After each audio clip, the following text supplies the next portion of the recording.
a good friend of mine, Mr. Jordan Westerkamp, former Husker, first team All Big Ten, multiple-time All Big Ten type performer. All right, and the guy with, and we've asked him about this before, but a couple of the most memorable plays in Husker history, from the Hail Mary catch to Ron Kellogg to the behind the back grab. But Jordan, my friend, how you doing? Adam, thanks so much for having me on. I'm doing great. I always love being able to jump on here and catch up with you guys, talk some Husker football. Season's right around the corner. Can't wait. Well, talk to me now, because I'm not mentioning this now because it's the least important, but because it's almost like the main event of what you're doing now. You are actually a college wide receivers coach. So tell people where you're at, what the experience has been like so far being a coach yourself now at that level. Yes, sir. So, yeah, that's my most recent endeavor. A few months ago, a local JUCO college had reached out to me, the College of DuPage, and they were looking for a wide receivers coach, and everything kind of fell into place. It worked well with my schedule. I also run a sports performance facility here in the area, so it worked out really well. The experience has been better than I thought it would be. Obviously, I've only been here for a few months, but I was able to go through spring ball with the team, and we had our spring game. Everything's been great. I've got an awesome room. The coaches there have been so welcoming. And not to mention, the College of DuPage is one of the best JUCOs in the country. I think they're coming up on potentially 5 championships. They've won 4 in a row.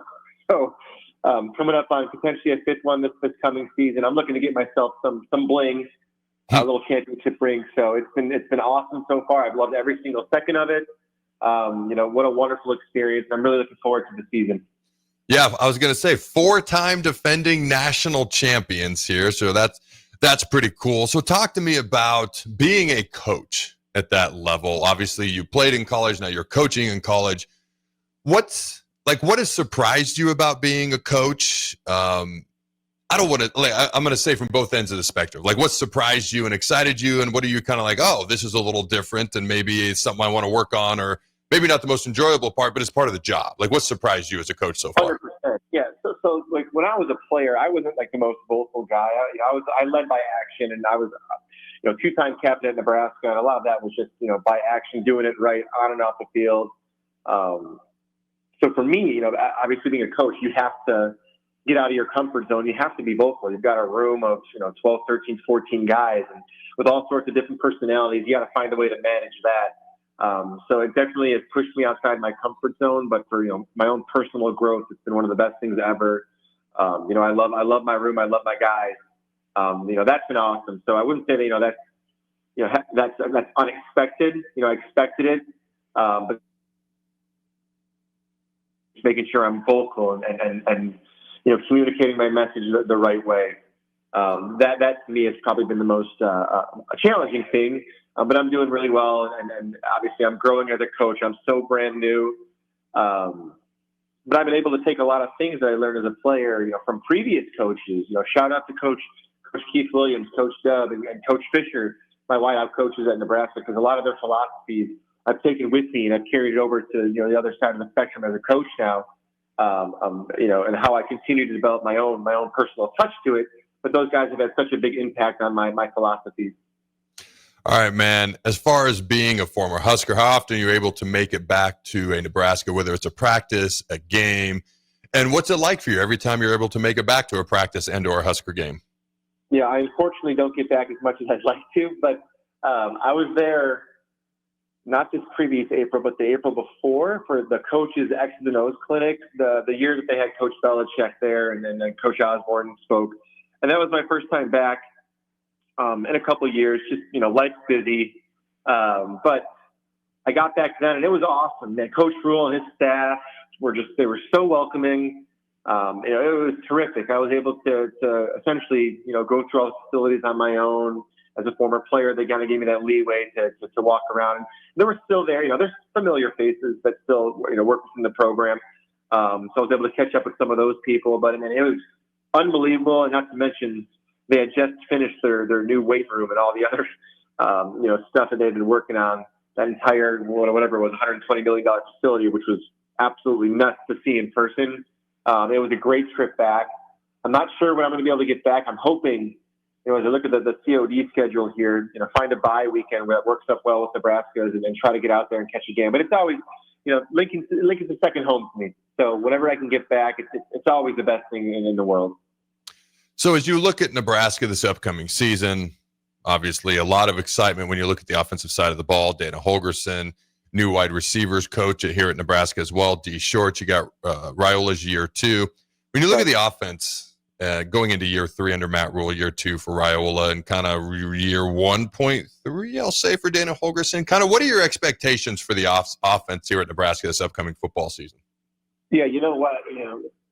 Brand new coaches, obviously new wide receiver coach. Holgersen's relatively new. Coach Rule, like you said, second, third year in now. To me, I think it's very challenging, and part of the reason it's challenging to sort of, build your foundation